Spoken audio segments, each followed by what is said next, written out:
Yes, indeed, folks, you're tuned into Sell Out Please here on WoW Radio with myself, Total Buy Gold Skit.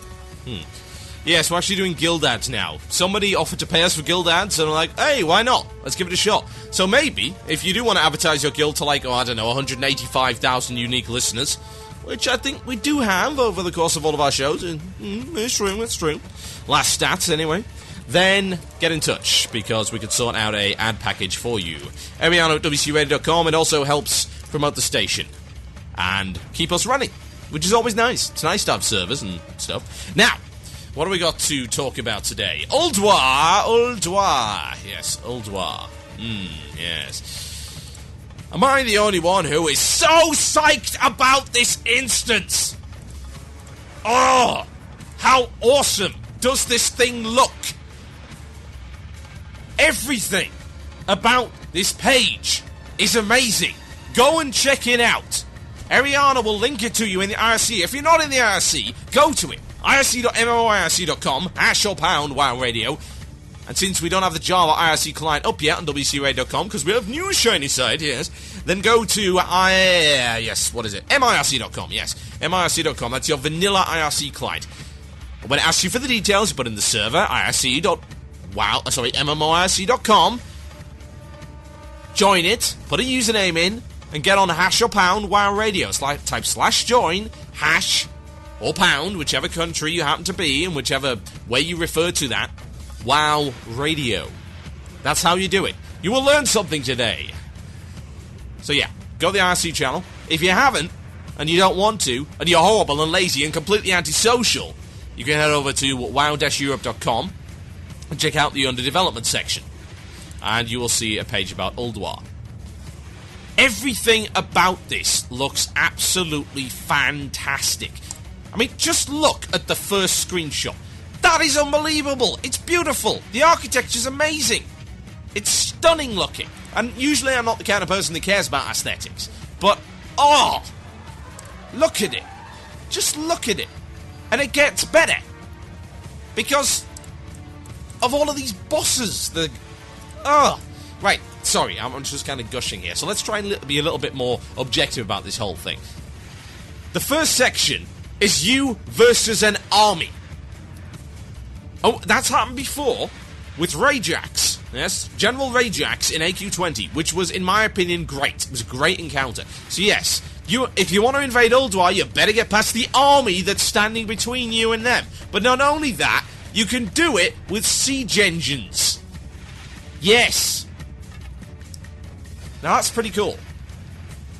Now, I've been someone who's kind of come out against the use of vehicles in dungeon encounters. However, in this case, if it livens up killing trash, I'm all for it. Without a shadow of a doubt. I mean, read stuff like this. Let me read this out for you. Ulduar's new master has rallied a massive iron army to guard the entrance to Ulduar and prevent an unwanted guest, which includes you, especially you, from reaching the inner sanctum. Thankfully, you'll be able to face the Iron Army on even footing. A small fleet of siege vehicles will be on hand to aid you in your assault. You and your friends will have to use these vehicles wisely to break through Ulduar's defences. A mix of choppers, demolishers, and siege engines will be at your disposal, all reusing content. Each granting unique abilities to the pilot and the passenger. Chopper drivers, for example, can create pools of liquid tar that snare opponents and can be set on fire by area effect attacks, while demolisher passengers can load themselves into the vehicle's catapult so the pilot can launch them into the distance. That's cool. That is really damn cool. That's a good use of vehicles in dungeons. It's not using them in boss encounters, indeed, although there might be a use, I believe, with the Flame Leviathan, with its Voltron weapons platform. No kidding. The Flame Leviathan being the first boss in there. And that may involve the use of vehicles, but from what I can tell, it's the only encounter that does. I'm okay with that. I'm alright with that. Anything that spices up killing trash, anything that contributes to the epic feel of you versus an army is a good thing. Setting pools of liquid tar on fire with area of effect attacks is awesome. I don't care what anybody says. That is win. That is unique. That is different. That is taking raiding to a different level. That is something that I hoped we would see in Wrath initially, but we really didn't. Let's face it. The Malagos vehicle part of the phase really pales in comparison. That seems forced, that seems contrived, and it's annoying. This, no, not so much. You don't have to fight in the siege vehicles. If you don't want to be in a siege vehicle, you don't have to be. You can be on foot, which is great. People who enjoy throwing people with catapults or setting down liquid tar and all that stuff, you can do it. So you can split your guild into pilots and people on foot. Sounds like an actual grouping up of an army to attack another army. That's epic. That feels good, that's entertaining, and that's a different way of doing trash, and that's not something that's been done in a long time. Trash has really... trash has only really changed in two ways, yeah? I can kind of count two ways in which trash has really changed over the past 4 or so years. There are two instances in which it's changed. Shattered Halls and Mount Hyjal. Shattered Halls, the way it changed was, every time you killed a pack, it lined up a new pack. So it was like an actual staggered defense, yeah? You broke through one line of defense, they formed a new line of defense, etc., etc. There was also a gauntlet section whereby you had to run through a hail of flaming arrows, yeah? That was cool. And Mount Hyjal, where you basically got waves, wave after wave after wave, and you had NPCs to help you and all that kind of stuff. Those were the two major changes that I believe, anyway, occurred in the development of dungeon and raid encounters when relating to trash. There has barely been anything else. Bosses have come leaps and bounds, but trash has remained the same. Trash does the same kind of stuff, even the latest instances. It's packs. It's still packs. There's wandering packs, there's stationary packs. We deal with packs. We kill the big guys. We're gonna get them out of the way, otherwise they might pull when the boss starts. It's been the same thing for the last 4 years. So innovation when it comes to trash is very important. Very, very important indeed. Now, let's have a look at some of the other stuff. The other interesting part of this particular preview is the section which is called Hard Boiled. And they say this: Ulduar clearly illustrates the new design challenges and innovations that come with the bigger scope of this expansion's raids. Well, actually, no, they really don't, because there isn't a bigger scope of the current expansion's raids. That's the problem. There's not enough of a scope. This is why we need Ulduar in the first place. Yes, I know it's just PR rhetoric, but come on. Let's be realistic here. Ulduar is basically your messiah, your second coming, your white knight.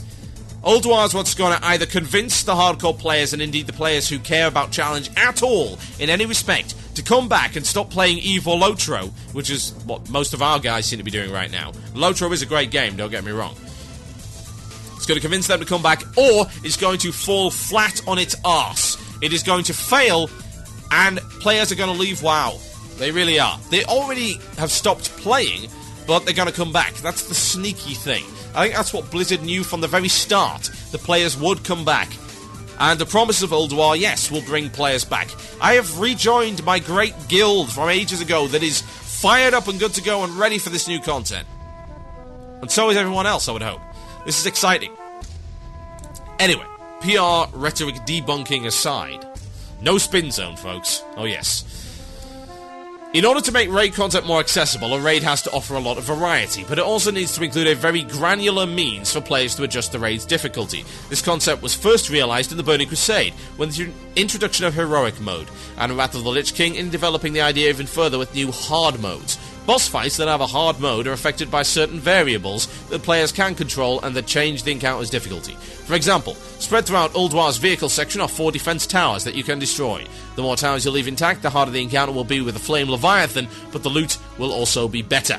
Ulduar isn't the first dungeon to include hard mode. No, indeed it is not. There are 2 others, as I recall. One being Sartharian and the other actually being Zul'Ka Rub with Hakar, but it certainly makes the most use of it. Out of 14 bosses, 11 will have a hard mode that offers additional challenges and rewards. Ulduar will appeal to a wide range of playstyles, and the dungeon also has great longevity and high replay value. Well, let's face it, it has to. At the current speed of development, you expect this dungeon to last us how long? It's going to be between 3 and 6 months, let's face it. We're not going to see something new for at least 3 to 6 months. At least after Ulduar comes out. So it's got to last that long for most raiding guilds, the average raiding guild. I'm not expecting it to last that long for the best of the best. It never does. You know, we already know that, and those guilds have accepted that lot, and they don't generally complain about it. Most of the hardcore guilds that are perceived as elitist are, in fact, far more understanding of the failings of current raid content than the so-called people calling them so.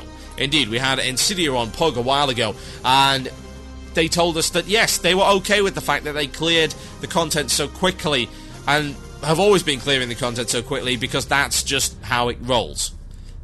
The concern they had was that everyone else would clear the content too quickly and they'd have nothing to do, which indeed ended up coming to pass. They were absolutely correct in that regard. So yes, longevity is a very important thing as regards to content which might be the only content to do in a while. And more so this time, it's a critical time to understand that this content has to last for at least 3 to 6 months. Why? Because most people have beaten the content now. You know, most people that are gonna beat it have beaten it. Let's face it. If you were raiding, or if you even had any intention of raiding, you have probably beaten what content there is. Yeah? Maybe not Sotharian 3 Drakes or the optional mode of one particular tiny boss, but you've beaten the vast majority of it. And you're happy with that. Unfortunately, you haven't got anything else to do. And no, getting Sotharian 3 Drakes, especially once you've killed them once, really is not extra content because that fight is 10 minutes. What happened to the rest of the week? It's such a critical time, and I think they do understand it. I think they got the idea. They're testing the bosses in such a way, and this is a great idea. This is innovative. This is an innovative example of testing, as well as the first true example, in my opinion, of equality between EU and US testers. And that is they're going to have different encounters be tested by different regions. Yes, that's a great idea. That is stellar. Absolutely fantastic idea. Got my 110% support on that. So, no, not everyone is going to beat the same thing, and I would imagine, if they've got any sense, they're going to leave Yogg-Saron, i.e. the final boss of Ulduar, at least we assume that's the final boss of Ulduar, to be completely untested. I.e. they're going to test it internally, they're going to hammer it, and they're going to leave it untested so that neither side, because we know there's competition between EU and US raiding guilds, and that's a good thing. Competition inspires excellence, that is always a good thing. It inspires people to do better. It inspires people to be less scrubby. There can be nothing wrong with that at all. I would hope that they realise there is competition and will not give an unfair advantage to either one or the other. Although, having said that, with the new hard modes, it appears that the old Nubcake news called World First, which you might have heard a while ago, which suggested that all of these crazy conditions needed to be in place for an actual true World First to occur, was unusually prophetic. In that I would imagine they're going to kill it and they go, lol, world first. And people are going to go, no, lol, no, you have to do it with the hard mode for it to be a world first. Or you have to do it with this hard mode for it to be a world first. Or you have to do it with less players for it to be a world first, etc, etc. It probably will happen, let's face it. I'm alright with that, it seems a little bit contrived, let's face it.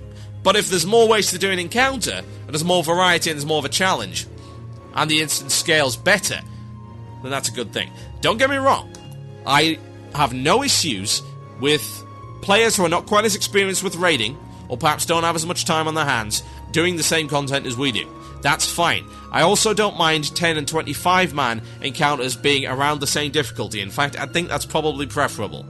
I don't believe the association with 10 man with easy is a fair association. There are some guilds that do only have between 10 to 15 players. Why? Because that's how many they want. Because they are friends, they are people who want to raid, and they don't want to raid with any more. And indeed, there is a lot of legitimacy in the argument that 10-man raiding can potentially be harder because it requires every raid member to perform.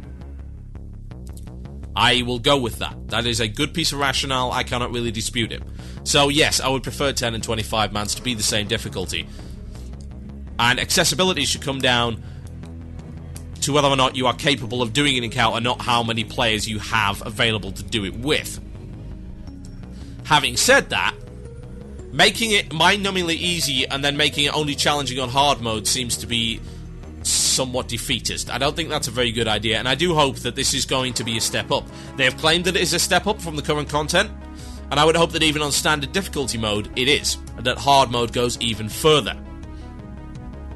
Let's face it, if you geared up from Nax and you killed all of that stuff, you should be able to make headway into Ulduar, but you still should be encountering stuff that is going to provide you with a challenge. And yes, you are going to wipe. Yes, you are going to have to try and make progress. That is the way that raiding works. That is the way that raiding has always worked, and that is the only way that raiding can truly be fulfilling and challenging as a part of the endgame experience. So here's hoping. It's the Great White Hope. It's the second coming, it's the Messiah of WoW raiding, and by the looks of it, it's going to be awesome. My name is Total Biscuit, and you're listening to Blue Please here on WoW Radio. Are you ready to enter Ulduar, the danger zone? I certainly am. Enjoy.